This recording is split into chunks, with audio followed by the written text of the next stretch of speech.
Добрый вечер, дорогие ребята. Привет, привет. Кузя, ты готов слушать сказку? Я всегда готов. Ну тогда, ребята, сегодня мы расскажем вам сказку, которая называется «Арина и лесной царь». В маленькой деревушке у самого леса жила девочка по имени Арина. Все ее очень любили, потому что она была сиротой. И еще она рассказывала удивительные истории, которые всем очень нравились. Про медведя с птичьей головой, про волка, который ходит на базар в женском платье и юбке, и про луну, которая каждую ночь плачет от одиночества. Что ни день, то новые истории. И все одноклассники каждое утро перед уроками слушали, открыв рты, рассказы Арины. Но Арине этого было мало. После школы в базарные дни она забиралась на старую бочку и рассказывала прохожим свои невероятные истории, собирая вокруг целую толпу благодарных слушателей, которые хвалили ее и угощали конфетами. А неугомонная Арина пела им на прощание такие складные и забавные песенки, что все только диву давались. Где ты их слышала? В лесу ручей поет, отвечала Арина. И только одна дочка кузнеца, то ли от злости, то ли от зависти, не любила Арину и все время жаловалась отцу.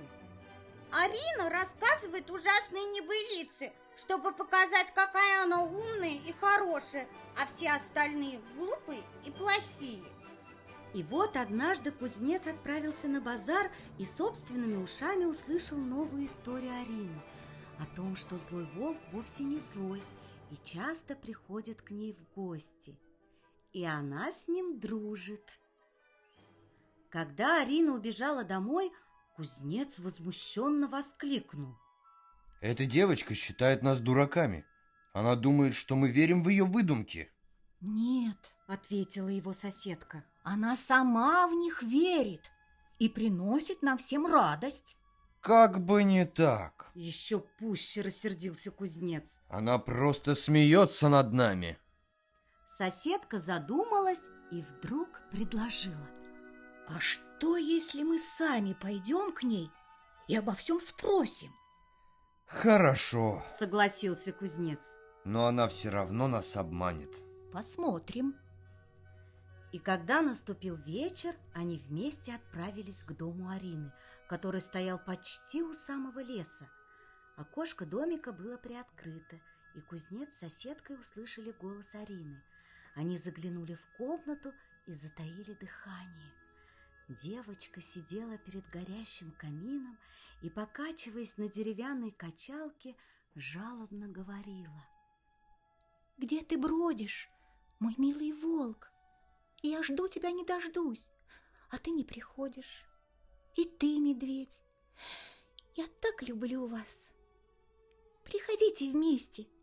Днем я играю с друзьями, а вечером я опять одна, потому что нет у меня ни отца, ни матери. Сижу и слушаю, как уныло кричит сова, и мне ужасно грустно». Кузнец и его соседка молча переглянулись. Глаза их блестели от слез. Они все поняли и тихо двинулись в обратный путь. А на следующий день вечером, когда Арина сидела у камина, в окошко кто-то постучал. Девочка распахнула окно и застыла от удивления. В комнату заглянул большой корявый пень.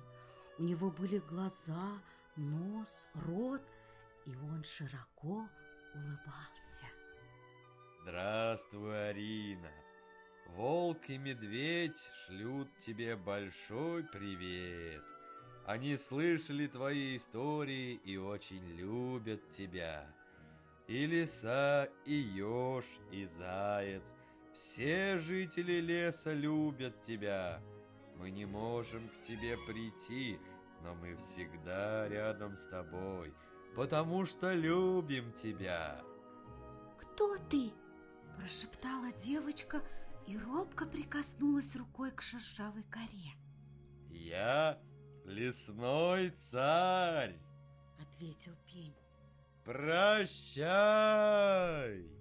И, кивнув, он исчез в темноте. Утром Арина помчалась в школу и всем рассказала про лесного царя. Ребята были в восторге, но дочка кузнеца не поверила ни единому слову Арины, а дома снова пожаловалась отцу. Сегодня эта обманщица рассказала, что к ней приходил сам лесной царь. А это неправда, неправда! Нет, Ответил отец. это правда. Лесной царь приходил к Арине. Я знаю это точно. И это была действительно правда. Кузнец знал про лесного царя, потому что сам вырезал его из полена и разговаривал с Ариной, спрятавшись под окошком. И запомни, Сказал он удивленной дочери. Арина никогда никого не обманывает. Вот почему все так любят ее. И правильно делают. Она сирота. И с тех пор дочь кузнеца стала подругой Арины. А кузнец полюбил Арину как родную дочь. На этом наша история завершилась. Ну как, Кузя, тебе понравилось? Мне понравилось. Очень хорошая сказка. Ну а теперь пришло время попрощаться с нашими ребятишками. До свидания, дорогие ребята. Добрых вам снов.